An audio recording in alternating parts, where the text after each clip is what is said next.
Hey guys, welcome to The Rock Online. We're so glad you're here this evening, this afternoon, this morning, whenever you might be watching this. We just want to say we're so thankful that you are here and are able to continue just growing in your faith. We hope you continue just showing up for these messages, asking questions, meeting in small groups, and just continuing to know more of who Christ is so we can make Christ known right now in this crazy time. Well, parents seem to know so much about us sometimes, right? I love watching all these videos of parents answering these questions about their teenagers. I mean, really, it's all because they see the truest version of ourselves. You know, there's kind of like two different versions of us that we kind of put out there in the world, right? There's a version of us that the people at school see, our teammates see, you know, those online even see. And then there's this whole other version of us. This version of us at home and what our parents see and maybe our siblings or our step-parents and grandparents see. And there tends to be this little bit of a change there. One of the great things about the version of you at home is the version of you at home can be the weirdest version of yourself. You know, and you may have already seen that happening in the past few weeks. You've been stuck at home with your family. You haven't had to go out to school and see people. So you've been home and you can be yourself. You can be a little more comfortable, maybe what you're wearing, the makeup that you're putting on, the makeup that you're not putting on. Maybe you just get to roll out of bed every day and wear your sweats and you're like, I never wear to school. But man, it is comfy at home. You know, we have the weirdest versions of ourselves and the things that we don't have to, you know, pretend, well, we so often do out in the real world. But the other part of this version of us that stays home is sometimes it is that weirder part, but sometimes at home, we're also the most difficult version of ourselves. I mean, think about it for a second.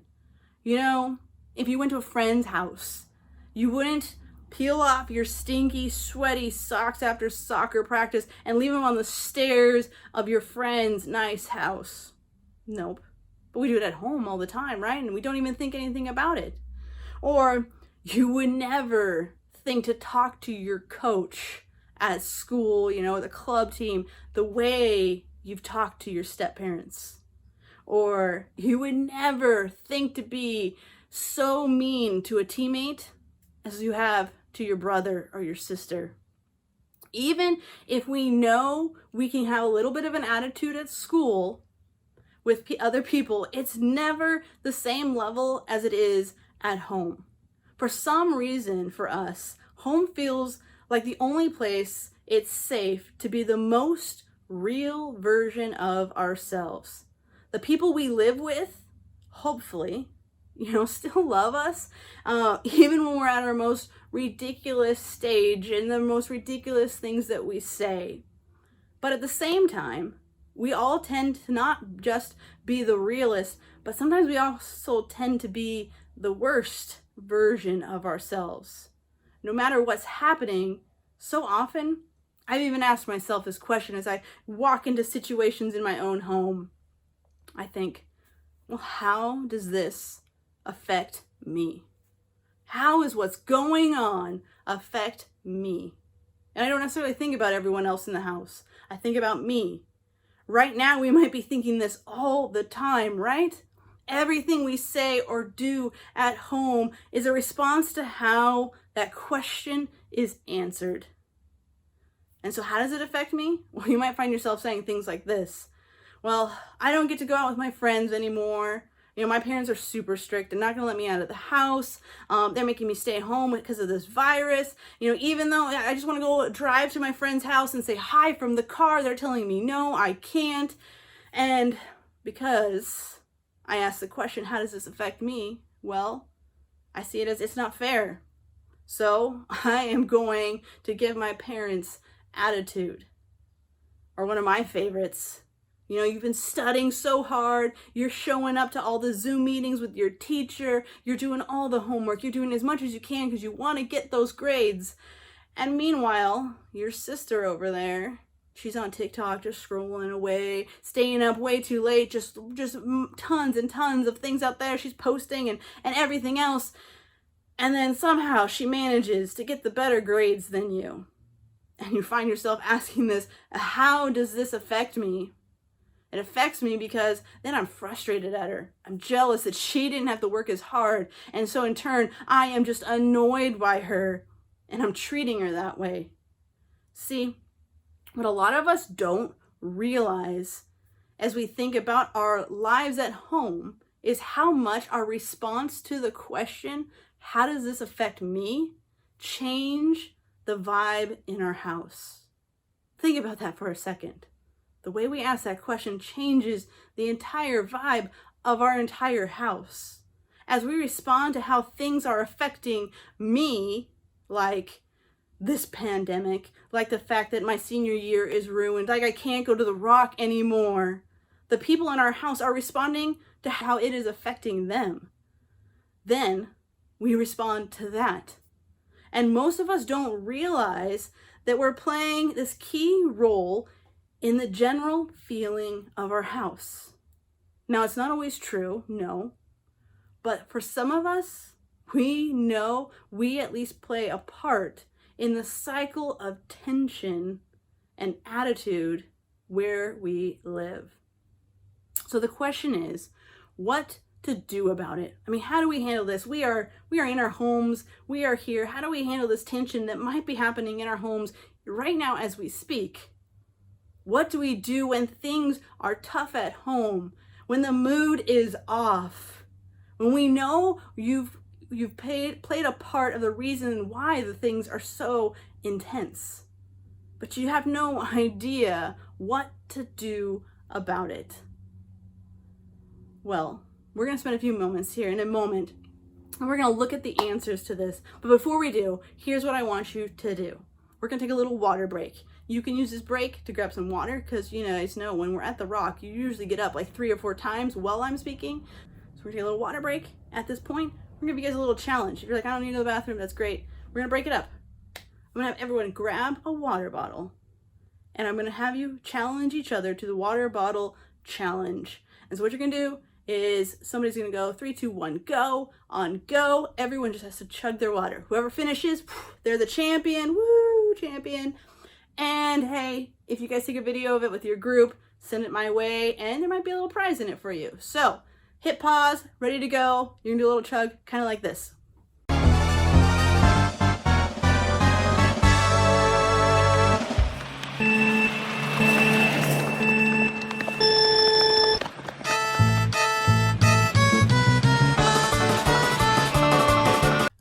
You guys made it back. Hopefully everyone is ready, they're hydrated, and here we go for our second part of this message. So, here's the truth. You don't have to tell me that family is hard. I get it. I know. Especially right now. All being stuck in one house together, yeah, that's difficult. And there is bound to be a little bit of tension. You may have experienced it, you may not have. But the good news in all of this difficulty that you face is your family isn't unique to this, and it's been going on for thousands of years. In fact, one of the things I love the most about the Bible and the real events that take place in the Bible is it shows just the reality that families have been dealing with this kind of tension since the very beginning. And so over the next few weeks, we are going to be looking and spending some time at the life of Joseph. Joseph was one of the most famous people in the first half of the history we find in the Bible. He's a guy who, just like us, found himself in all kinds of situations where he didn't know what to do. So here's a little video to kind of explain who Joseph is, a little bit of his history, and just the complexity of his family. Here you go. It's time for a Bible story. A long time ago, there lived a man named Joseph. And Joseph and his family lived in the land of Canaan. Canaan. I've heard that name before. Oh, isn't that the place with the really good chicken strips? No, that's Raising Cane's, and it's a restaurant. Canaan was a country, like thousands of years ago. Ah, gotcha. So that's Joseph right there, huh? And I guess those are all the people that lived in his village? Actually, that's just Joseph's family.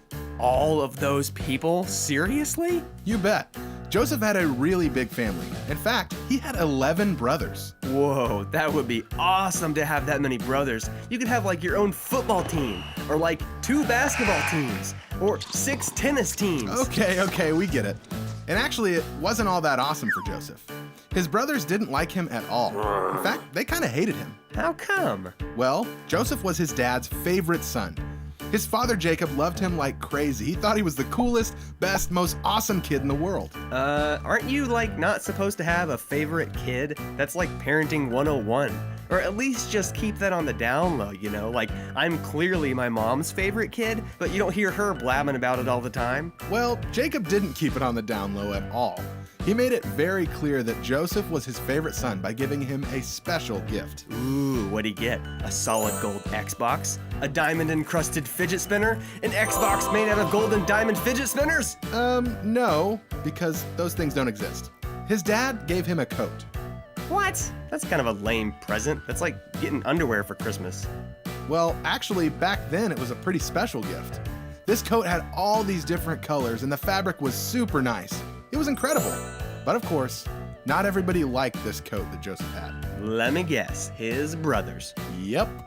When his brothers saw him get this nice coat, they got super jealous and extra mean to him. But then, something happened one day that made it a lot worse. What happened? Well, Joseph started to have some interesting dreams at night while he was sleeping. And these were different than any dreams that he'd had before. Ah, classic case of the old weird dream, huh? Been there. One time, I had this dream that my hands were feet, and my feet were hands, and I had mouths on my knees. Yeah, I'm gonna stop you right there. That's super weird. Joseph's dreams were not like that at all, but they were still pretty interesting.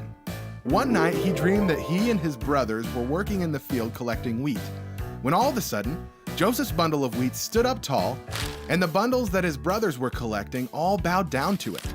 Whoa, I mean, that's a pretty weird dream. Well, at least he didn't have mouths on his knees. Yeah, you got me there. Another time, Joseph dreamed that the sun, the moon, and 11 stars all bowed down to him. I'm sensing a theme here. Something about things bowing down to Joseph. But what could it mean? Well, here's the deal. These dreams weren't just random. They actually meant something, and they came from God.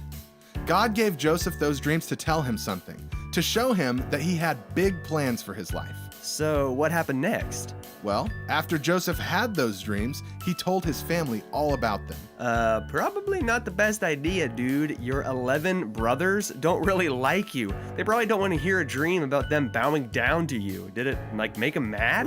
Oh, yeah.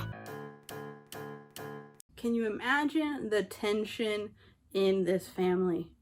I mean, one dad, 4 moms, 12 sons. I can't even imagine. And the favorite son, you're not supposed to give a kid their favorite, but this one was the favorite. And he's telling all his brothers and everyone else that he's had these visions and these dreams, that everybody is bowing down to him. I mean, why would he do that? I can't even imagine. Yeah, that's going to create some tension. You see, but Joseph wasn't acting in a way that considered any of that. Joseph was behaving like all of us do in our families. Hyper aware of how we are being treated and not really aware of how it affects everybody else. And Joseph's family, they were the same way. All of Joseph's brothers could see how the whole situation affected them. The unfairness, the unjust. I mean, Joseph was receiving a robe that he had been given. It'd be like today getting a brand new car just when you turn 16, and the rest of your siblings, well, they got the family minivan and they have to share it. That's what they saw, and that's what they were experiencing. And the truth is, even through these few verses, are more of the same strange dreams and a coat. It's about how the tension in a family never got dealt with. The tension was just left there to grow. And it kept growing and growing. And we are still reading about this story today for this very reason. Why? Well, to show us. To show us family has always been complicated. That's right. Family has always been complicated. It's also there to teach us to pay attention to how our actions and even our situations affect the people we live with. And next, it reminds us. We all need a good reminder, right? It reminds us that tension left unresolved will never just go away. It will always escalate. It will always escalate to something bigger. Next week, we're going to see how Joseph's story escalates tremendously to it's like a biblical dumpster fire of craziness for this guy. But until then, what could everyone in this family have done differently? That's always what we think about, right? Even in our own lives, what could have been done differently? Well, Joseph could have started to see himself as part of the problem, as one person in a large family and not just the center of it. The dad could have recognized how his favoritism was impacting everybody. The brothers could have chilled out a little bit. Maybe just instead of having all these grudges and just gossiping about Joseph, they just could have relaxed a little. And everybody could have just ignored Joseph's dream and not allowed their own insecurities to control them. And the point is this: Joseph's family drama isn't all that different than our own.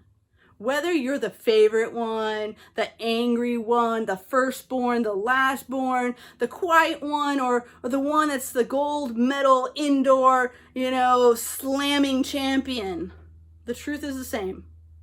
There is a role you play in your family. Pay attention. Pay attention to how your words and your actions contribute to the tone and the temperature of your house. Are you improving it, or are you making it more tense?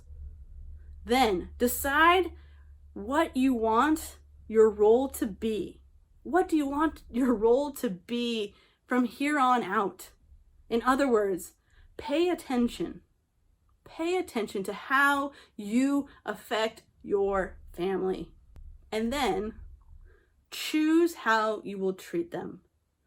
If you aren't sure where to begin, take a look at this passage in the letter Paul wrote to the church of Philippi. In some ways, these people who worked together were a lot like a family. They were trying to figure out how to live together, do life together, and so Paul writes to them. So if you're around a Bible, grab a Bible. It's Philippians 2, chapter 2, verses 3 through 8. And if you're meeting with a small group right now or with some friends, what I'm going to ask you to do is just hit pause. You're going to read this verse. It's going to pop up on the screen. You can pick somebody to read it. Your leader can read it. You can read it to yourselves. But I encourage you, find these words and read them now.